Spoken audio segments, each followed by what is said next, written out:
Welcome out to It's All Been Done Radio Hour. This week we have a new episode of Daniel Kravitz, Chosen One, just for you.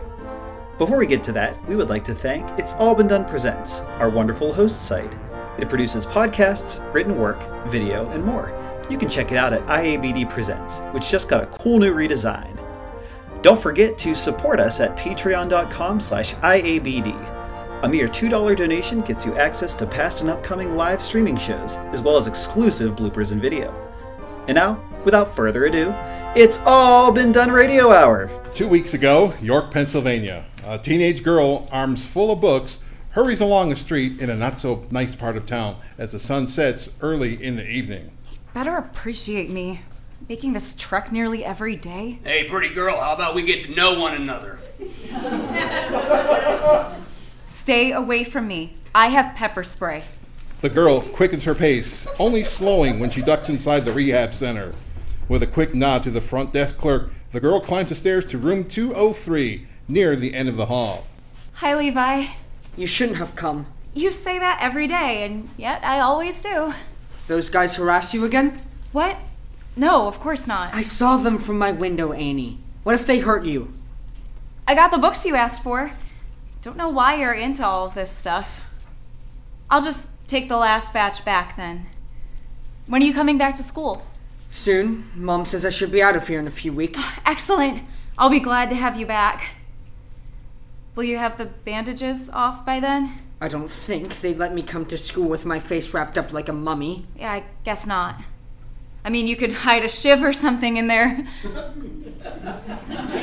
It'll be good for you to get out of here. Yeah.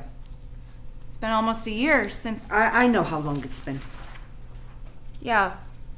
Well, it really sucks to not have you there. You're my only friend. That's not true. It is. You're the only one I can be myself around. You don't judge me. What's to judge? You're just about perfect, Annie Ackerman.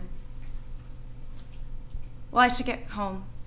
The sun's going down so early this time of year. Be careful. I really don't like you on these streets by yourself. I'll be fine. See you tomorrow? You shouldn't. No. I'll see you tomorrow. This is Daniel Kravitz, Chosen One. Daniel is an unhappy antique store owner who has been tapped as the Chosen One to stand up against the ultimate evil and save the world. You're welcome. Together with his girlfriend and leader of the ULP, Abby Reynolds. Hi, guys. Head of research, Rufus Reginald Rochester. Good day to you all. Daniel's sort of mentor, Alexis Augustus Armentrout. Has anyone seen Alexis? He has some explaining to do. Grezit the Green, a Garou monster who fights for the ULP. I am still most fierce. And Josh Wallace, Daniel's sorcerer friend who died and came back to life sans magic, and who may now be their former enemy, Bertram, once a leader of the old ULP that Daniel and his friends destroyed. I'm not Bertram. We'll see. They battle the forces of darkness and protect us all.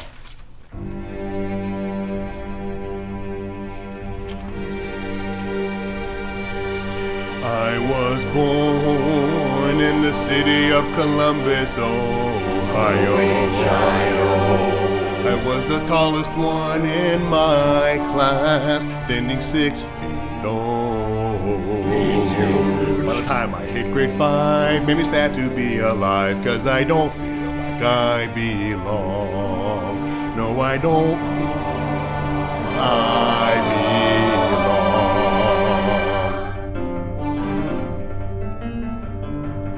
belong. My parents died when I was far too young. Misery and grief were the friends death brought. Freaky tall and feeling sad, there was no use getting mad, so I stayed up and wrote this song. Grown up, he became the chosen one. Fighting evil, he never runs. But at least he has some friends. And his heart begins to mend. Abby Reynolds will never do me wrong. Now together we run the ULP, the ultimate evil we must defeat. Monsters and creeps with scaly, ugly feet, they keep hassling me all day long. Now I hate my life even more each day. I wish they'd all just go far, far away. Especially that collie. I want to just kick it right in the garden of good and evil. Oh, I hate it. That's the end of the Daniel Kravitz song. That's the end of the Daniel Kravitz song. Goodbye.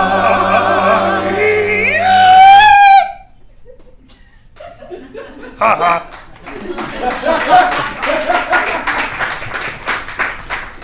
Tonight's episode, Witch Hunt. We begin on the ranch run by the ULP near Kalispell, Montana, as trainee Kai watches over the Oracle, a computer tracking supernatural activity worldwide. Fellow trainee Dawn is with him. Done. Done with what? I refined the sorcery matrix scanner in Area G to play nicer with the dimensional radar over the Pacific Northwest. Huh? I did tech stuff. Oh. Hey, Dawn, does it seem like Miss Reynolds and Mr. Kravitz haven't been getting along lately? Huh? I just mean, things have gotten pretty testy between them, don't you think? I have no idea, Kai. Oh.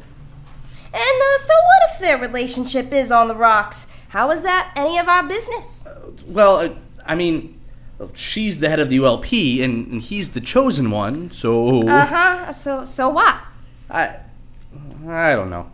Why are you asking me anyway? I'm not exactly Miss Social Butterfly. Yeah, but you... I what? You know. I don't know. You're a girl. And? And girls are supposed to, you know, no relationship things? That is so sexist. I'm sorry. And I have absolutely no idea how you straight people do things. What? I'm gay. Oh! Great! That's great! It's 2019, Kai. Quit being a tool. Right! Is it Corey? Kai, get down here now. Right away, Miss Reynolds. Not Corey. Minutes later, down the hall, the man who wears the face of Josh Wallace sits in a chair, hands cuffed to a metal ring in the table in front of him as he is hooked up to a lie detector. Kai! Almost done, Miss Reynolds. This isn't necessary. I'll tell you whatever you want to know. Mm-hmm. And I'm supposed to take your word for it. Ideally. Kai? We should be all set. First, we need to get a baseline. What's your name? I honestly don't know. Okay. What color is your hair? Brown? Eyes? Hazel. Do you like strawberries? No, I'm allergic. Is that enough? Yeah. You should be good to go. All right. Are you Bertram? I don't think so. He's telling the truth. Think can mean a lot of things. Don't try to be tricky. Just yes or no. Are you Bertram? To the best of my... No. No, I'm not. The machine says he's being honest. Oh, I don't believe it. I know he's Bertram.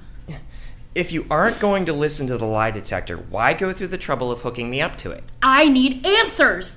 Who are you? I honestly don't know. I thought I did, but now...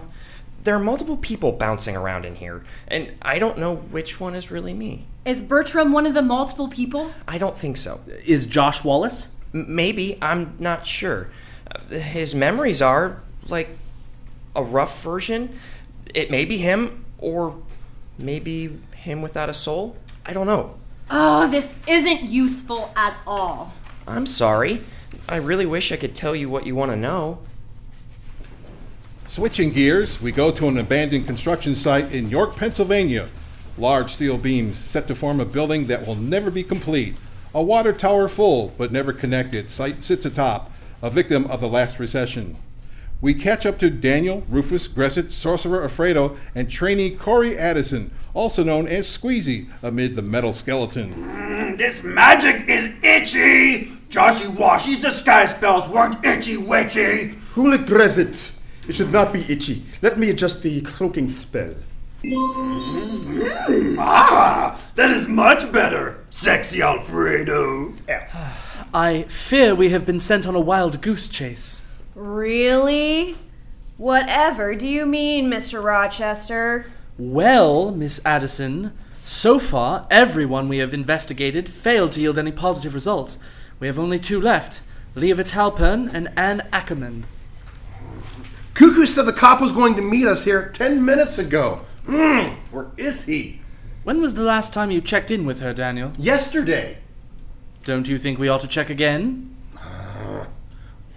You do it. Once a week is already more coup than I want to deal with.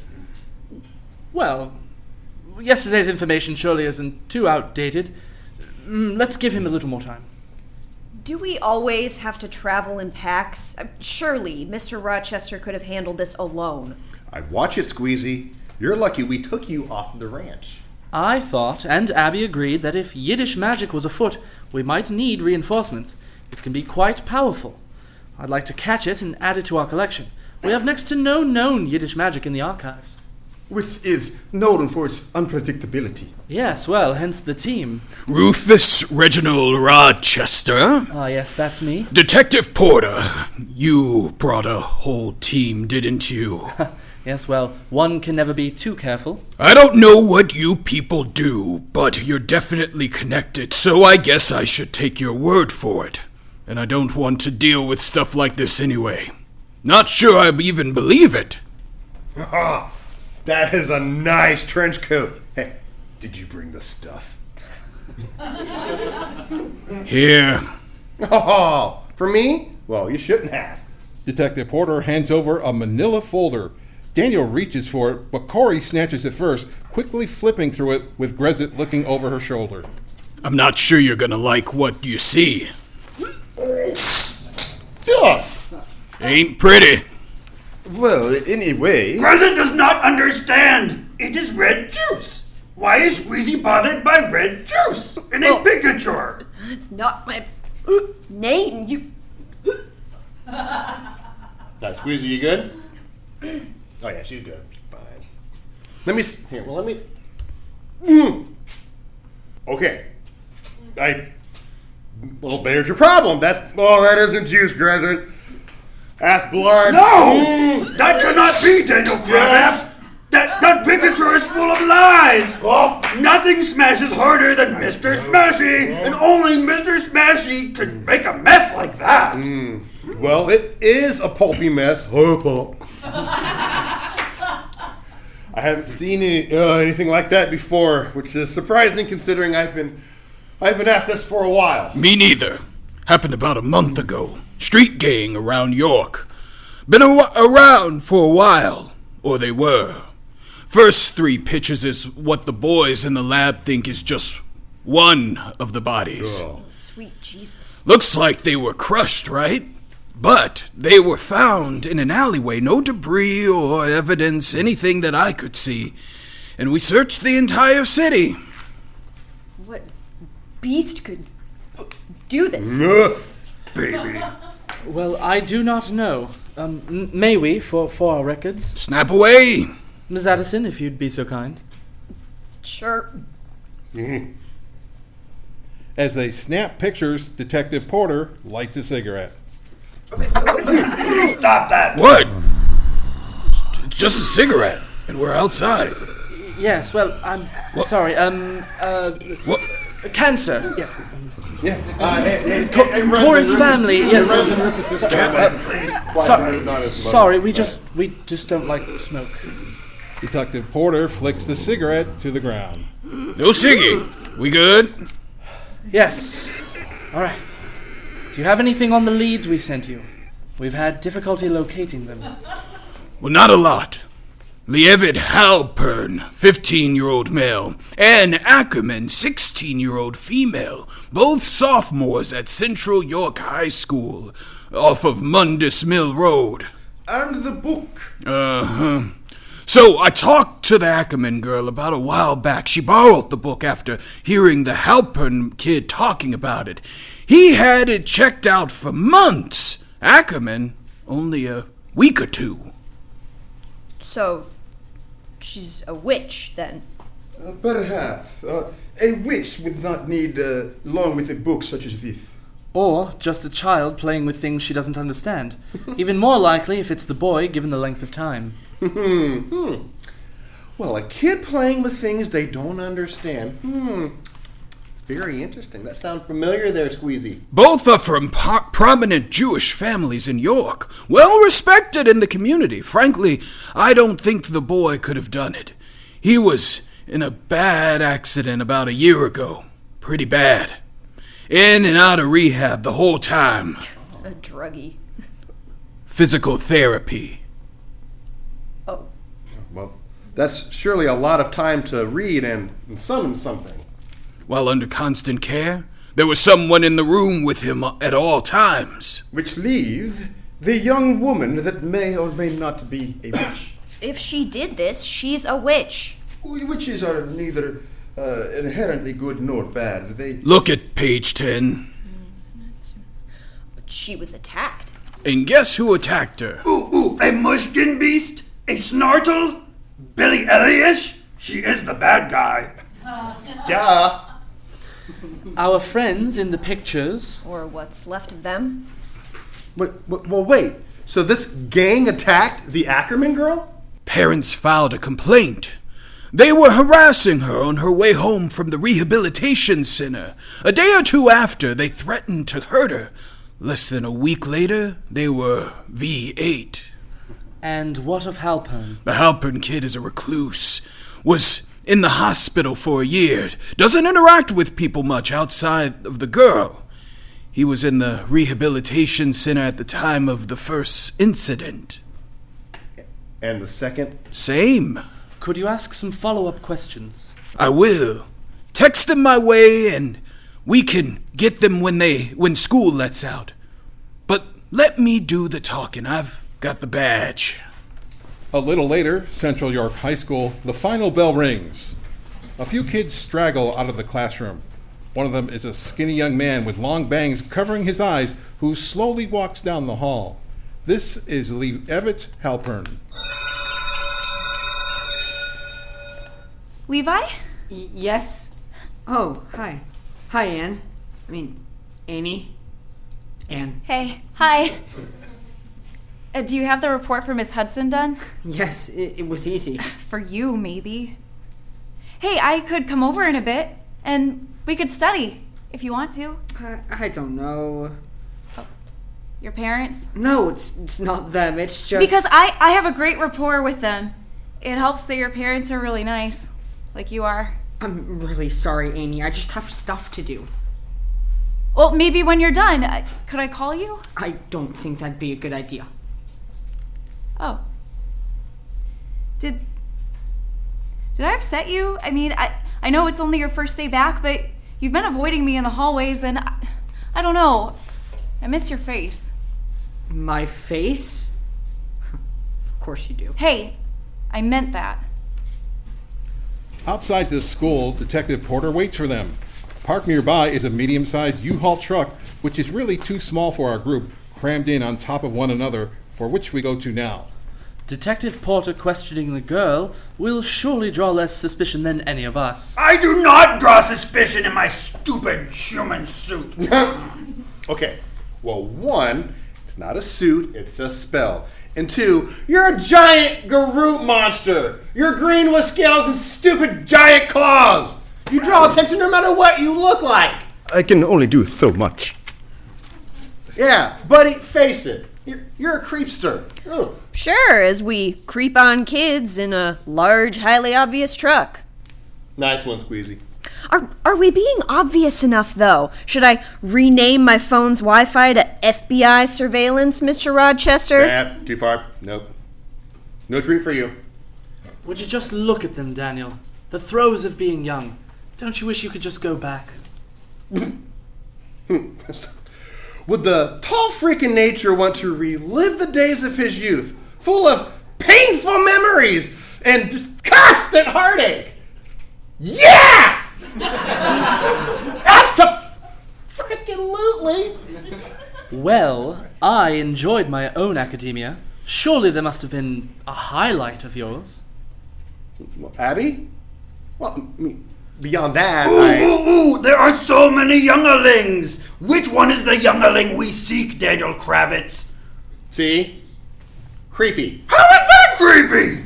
You are creepy, Daniel Kravitz. Be on the lookout in case they get by Detective Porter. We've seen their photos. They shouldn't be too difficult to spot. Ooh, Daniel Kravitz, is that the youngling? No. Ooh, is it that one? Is that the youngling? No. Ooh, is it those two-alings? No! Porter is on the move. Bet he has Ackerman in sight. I will take that bet, Daniel Kravitz. Ooh, what do I win? Well, if you win, I'll let you eat out of the bowl. You know, the big chalupa. Ooh, good deal. I love the big chalupa. It holds so much yummy cereals. It is the biggest bowl I have ever seen, Daniel Kravitz. Rufus casually slips on a pair of headphones and holds a listening device out the window. Really? Way to be conspicuous, Rufus. Shh. Miss Ackerman? Yes? Porter questions Annie, then makes his way to the van, speaking to the station through his walkie on the way. Really? You have to hang it out of the window? Well, I could not hear you otherwise. Well, as you heard, she didn't say anything helpful. Claims she doesn't know anything. Can't say I believe her. But I don't know what we could do short of hauling her downtown, and I don't think that would help much. Well, thank you for your assistance, officer. We will call you if we need anything else. Sure thing. And do me a favor. Don't sit outside of the school in this creepy van. We got 11 reports of you all down at the station in the last few minutes. I get it. So, what do we do now? I say we do reconnaissance at the Ackerman residence. See where she's hiding. She does seem a more likely suspect than the boy. Oh, and the gang? Forget the gang. I'll bet she was just testing her power on them. No one cares about street thugs anyway. One would imagine impending death at the hands of a smoke demon would be making one more sympathetic to the plights of others, Miss Addison. You brought me for a reason. I am giving you my professional opinion. Very well, let's go. Back at the ranch, a few hours later, Abby has been interrogating not Josh all day. Oh, this is getting us nowhere. I told you. I wish I could explain it, but I can't. The machine says he's telling the truth. So you expect us to believe that you don't know who you were before, after Josh's so-called resurrection, but you were haunted by nightmares and memories you didn't understand, and now it's only gotten worse since a janitor has mixed in too? I wouldn't say it's gotten worse. More disjointed, sure, but I'm sleeping a lot better. I think I was on the verge of a nervous breakdown before the janitor was killed. That doesn't make any sense! Not helping, Kai. You're telling me. It's confusing as hell. But I'm pretty sure I'm not Bertram. But if you're not Bertram, then who are you? Who was the original personality after Josh died? I wish I knew. I do know I've enjoyed my time on the ranch, and I'd like to keep helping the team if I could. You think I'm just gonna let you out of your cage? Why not? What have you got to lose? I'm not letting a potential enemy combatant and saboteur live among us. That's insane. If I wanted to mess things up for you, I could have done it by now. No, you couldn't. We were watching you. All the time. We were suspicious from the very beginning. Or I was anyway. And Alexis. And Rufus. Maybe not Daniel and Grezit, but we had eyes on you. And you saw nothing concerning, right? It doesn't mean anything. It doesn't? I don't know. Maybe. Kai! You're here to run the machine, not talk. Sorry, Miss Reynolds. Don't be so hard on him. It's been a long day for all of us. You don't act like it. Well, I'm getting a good night's sleep. Nothing else to do behind bars. Except plot your escape. I don't want to escape. If I did, I don't know where else I'd go. This is where I want to be. It's where I think I'm needed. He's telling the truth. Oh, this is so frustrating. Why don't you go have a nice glass of Pinot, put your feet up, get some sleep, and then come back tomorrow refreshed?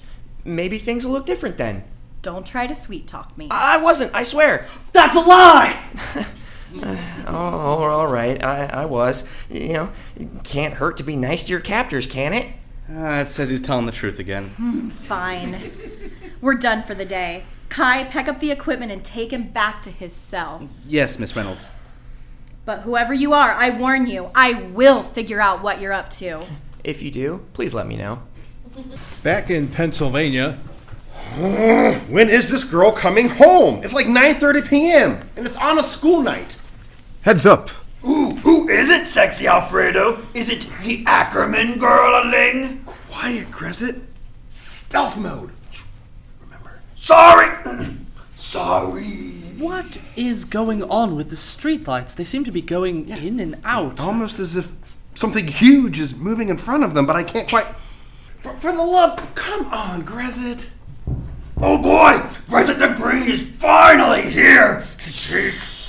I'm going to. We all are. Quietly.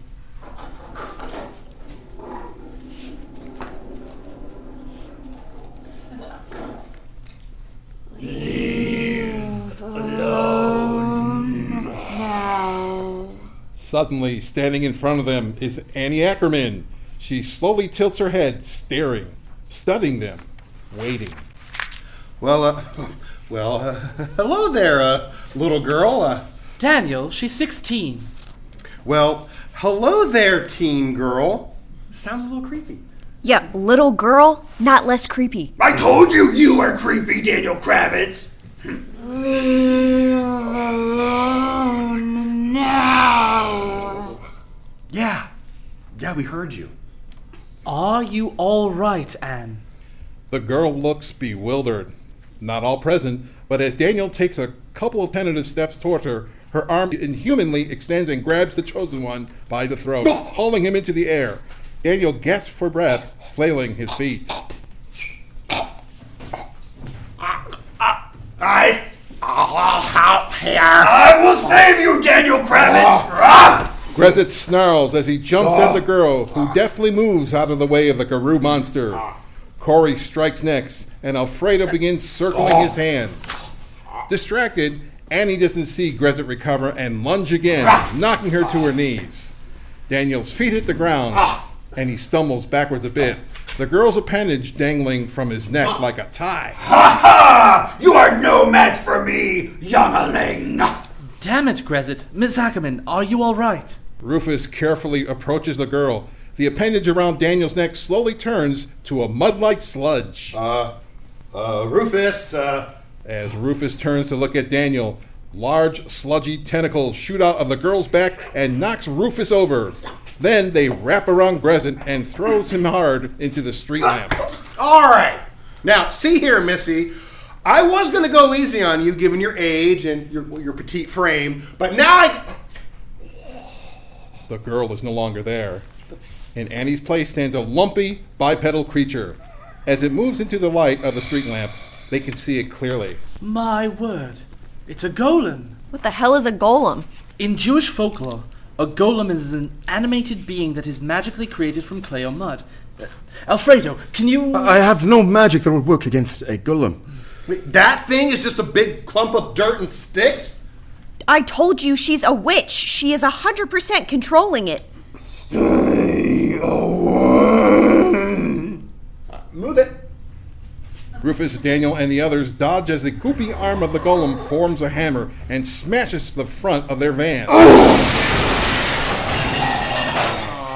damn. Oh, there goes our security deposit. Find the girl, we stop the golem. It seems like perhaps it's protecting the girl. The golem looks over at Annie's house, where the lights turn on. The golem turns back at them and growls. Its hand forms claws, and it slashes at the Chosen One and Grezit. Grezit jumps and bites into the beast's shoulder. He rips out a large chunk, but it quickly reforms where it was bitten. Blah, blah, Patru. Does youngeling taste bad, Daniel Kravitz? A new light beams from Annie's house. Oh, well, delayed reaction much? I do not think that's a scream of pain. As more lights in the neighborhood houses come on, the golem melts back into the shadows. Let's follow it. No, for now, we retreat. But I said we retreat, Miss Addison. A short time later, and a few blocks away... That was most troubling. At least now we know how the witch crushed those gangbangers into red pulp. Bah! That youngling is no match for Grezit the Green! So was Anne that golem thing? No, she must control it. But I didn't see her. Oh, I do not understand how we missed her coming home. Maybe she cut through the backyard. Well, okay. Well, so now what, Rufus? Well, we go back to the hotel, we regroup, and we get some rest. I don't know what I was expecting here, but, well, it wasn't this. Can the gang figure out how to stop the golem? And how did the girl summon it? Where did she get the magic from? Find out next time.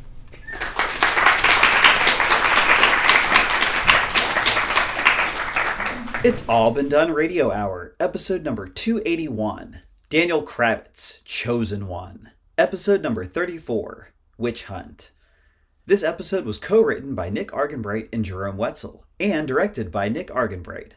It starred Nathan Haley as Daniel Kravitz, Chosen One, Wendy Parks as Abby Reynolds, Shane Stefanchik as Rufus Reginald Rochester, Ryan Yohe as Grezit the Green, Seamus Talty as Josh Wallace, Keith Jackson as Alfredo, Dana Bauman as Corey, Karen Perta as Dawn and Enenra, Nicolas Brunet as Levi, Kristin Green as Annie, Sam Clements as Kai, Chase McCants as Detective Porter, Nick Arganbright as the Golem, and Dallas Ray as the Jerk.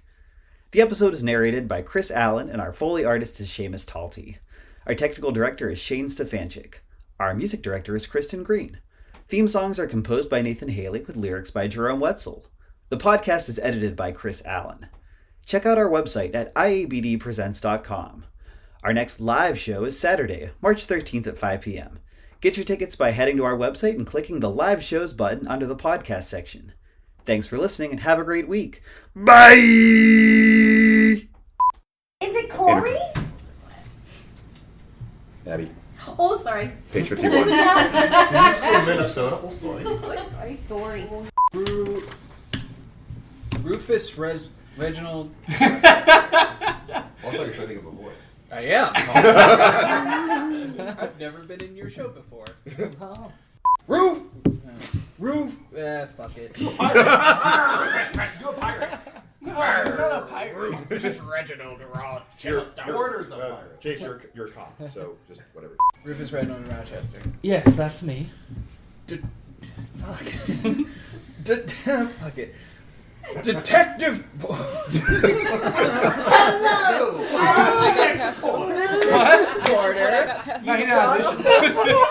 you? Oh, I told you. I know. What?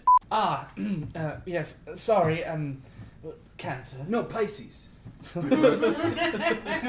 Cancer? It runs in Rufus's family. Corey's family. Don't you wish you could go back? So, with the talk. Who wrote this? Nick.